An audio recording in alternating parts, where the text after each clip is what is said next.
is why you get the inline 6. Hey everyone, it's Ben Hardy here, and in today's video, I'm going to be reviewing a 2023 Jaguar F-Pace with the turbocharged inline 6. First and foremost, so a huge shout out and thank you to the Jaguar here in Lehigh, Utah for giving me some time with this F-Pace. This particular one is still available for sale for the time being, so if you're interested in it, I'll include a link to their website in the description down below. They do not charge any markups over MSRP for the Jaguar or the new Land Rover product as well, so yeah. If you want a great deal on either product, definitely reach out to them. And then on a side note, if you can save time and money the next time you purchase a car, link to my car buying guide in the description down below. Let's get into it.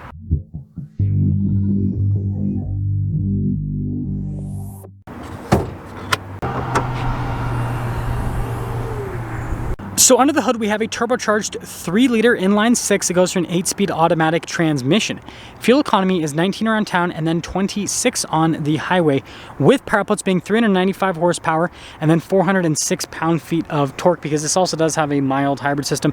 This is the exact same powertrain that is in the Land Rover Defender. Now let's go to the front end of this F-Pace, and it looks so cool because, well, everything is all blacked out. So notice the body lines here on the hood pop out a massive amount, and then coming down below, you can see with the daytime running lights and then the LED headlights.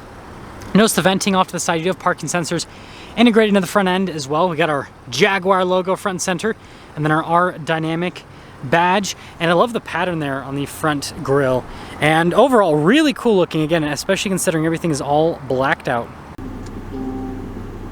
Coming around the side here, our tire and wheel setup is 265/40/22 in the front and over in the rear as well. And then you guys can see the wheels themselves, how they've been all blacked out. I think that looks so cool. And again, it goes with the theme of this particular F-Pace.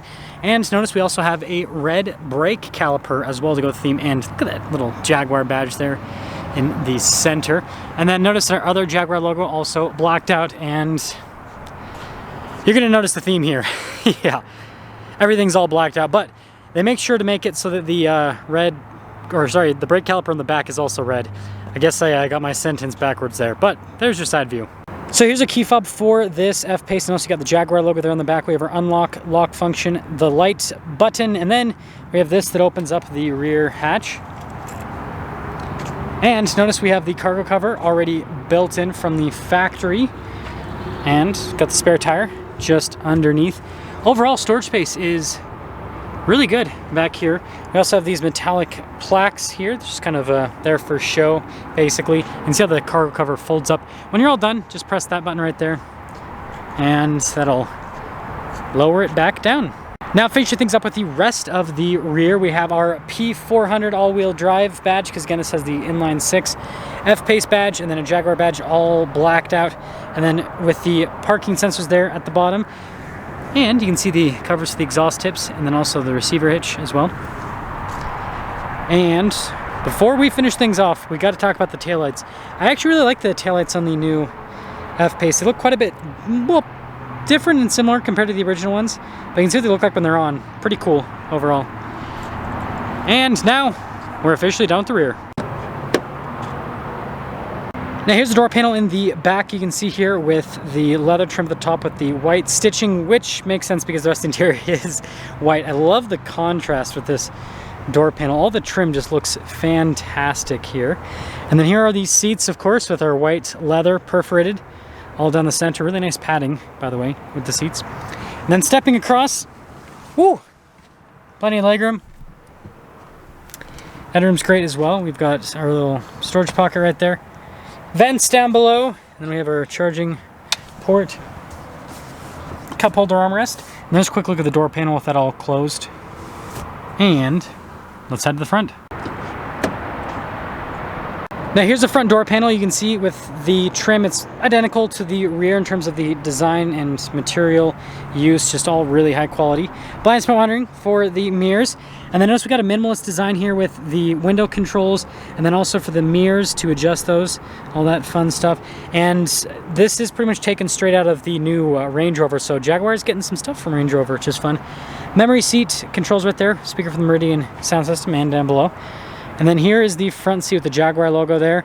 And then notice perforations in the center of the seat and then down below. And then you got your power adjustments right there. R-Dynamic. And then here's the pedal layout.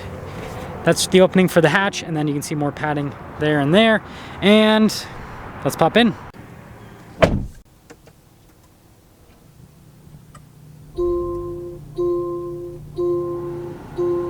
Here's the steering wheel for the F-Pace. We got really nice leather trim here at the top and at the bottom with our little R badge perforated here on the side. Got paddle shifters there for the 8-speed automatic just behind that. Voice command phone controls. We got our Jaguar logo there in the center, and then this does come with adaptive cruise control and our heated steering wheel control as well. And overall, I think it's a really cool looking steering wheel. Turn signal, windshield wiper stock, and then we have, well, sorry, turn signal stock, windshield wiper stock. That's also the light stock. I got everything mixed up there. We're just gonna move on.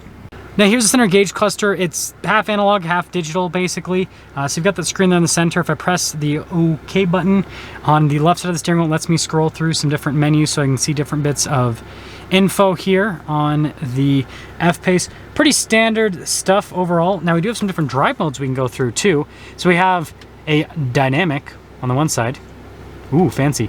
And then we have a comfort, eco, and then we have our rain, ice, and snow. And you guys can see the dynamic. It made everything red and aggressive.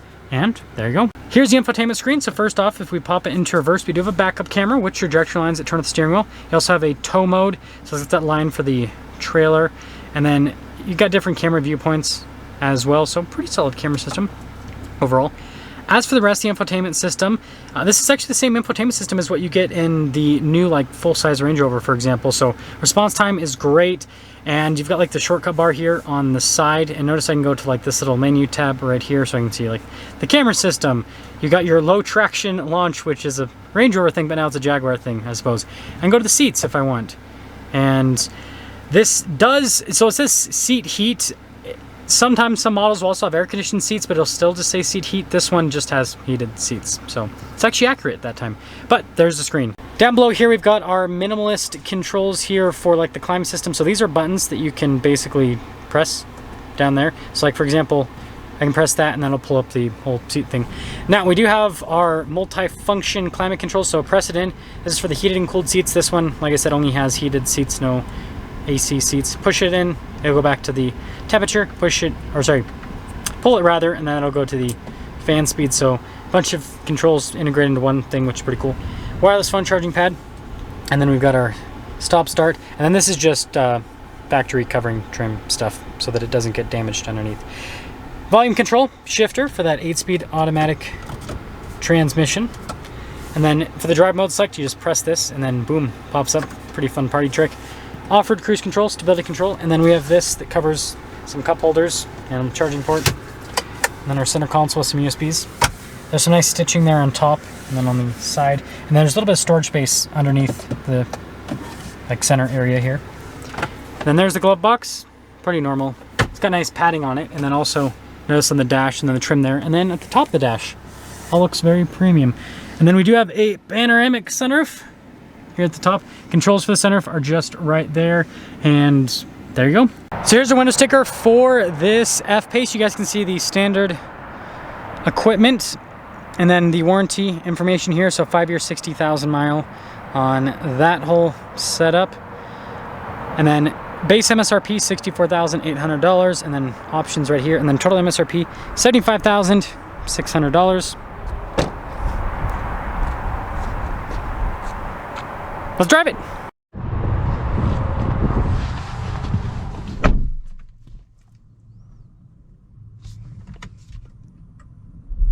Awkward.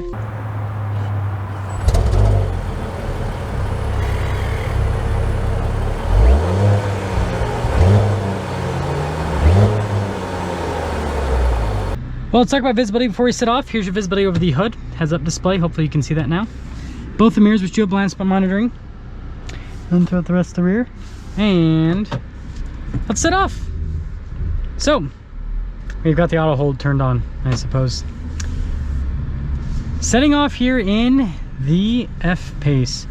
And first off, what I'd like to mention is seats are really comfortable. It would be cool if they were cooled, but this particular one does not have that package. What I've noticed is it seems like a lot of the nicer options on Jaguars and Land Rovers seem to be reserved for like the high-end models, and then the quote-unquote lower-end models don't get as many options It's the world we live in today with our microchip shortages and everything. Also, V8 Defender, always fun to see those. But let's actually set off here, and I'm driving this back to back with the Velar, so I will be making quite a few comparisons to the Velar in this review. First thing that I'm noticing here is really smooth. This doesn't have the air suspension that the Velar has, and you can perceive a difference. Again, they're both about the same size, but this doesn't feel quite as smooth as the Velar, but this definitely has a sportier just driving characteristic to it overall. Feels like it's a little bit more what's the word for it? Not, I wouldn't say on edge, but kind of. Just handles a little bit better, steering feels a little bit more precise. I think overall they've done a good job with the handling dynamics. This does have torque vectoring by braking, which you're gonna pop over here. We're gonna pop it into dynamic, so the screen will get all red and aggressive.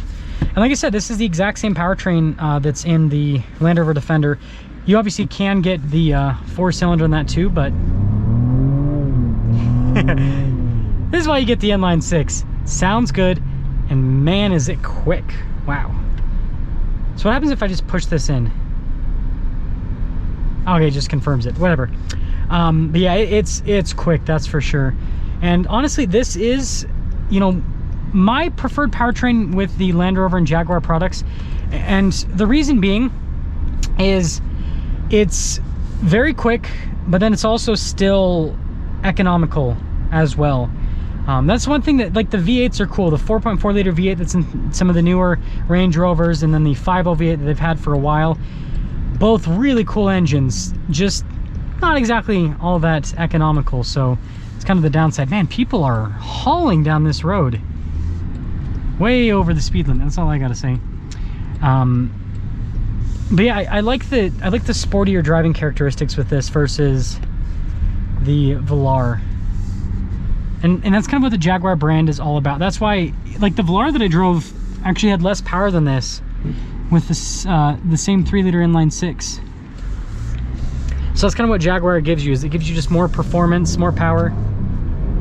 But this also is like $10,000 less expensive than the Velar that I drove. So I guess it's also kind of like a better value at the same time. Gotta adjust that mirror a little bit. There we go. That's interesting with all the Land Rover controls that are in this now. They used to try to, I feel like they used to try to differentiate things a little bit more with the interior. But nowadays it's kind of like, who cares? They're like, they drive different enough and they look different enough. I'm okay with the carryover because all of the stuff that's carried over, it just makes this feel like a much more luxurious interior. And so let's cap things off here with the F-Pace. So exterior wise, all blacked out, looks fantastic. Definitely like that. This interior is really interesting. I like it a lot because it creates contrast, but this is kind of like mixed signals type deal, because this has this like sporty looking exterior and then this like not sporty looking interior. Like, it's very luxurious feeling, but I think some people might like that.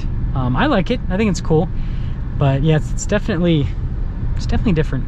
But overall, fantastic. I have driven the 4-cylinder F-Pace.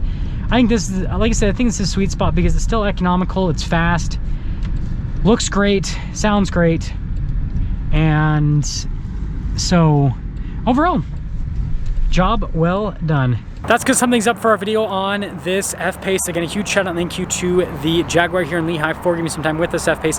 Check out the info in the description down below. I'll see you.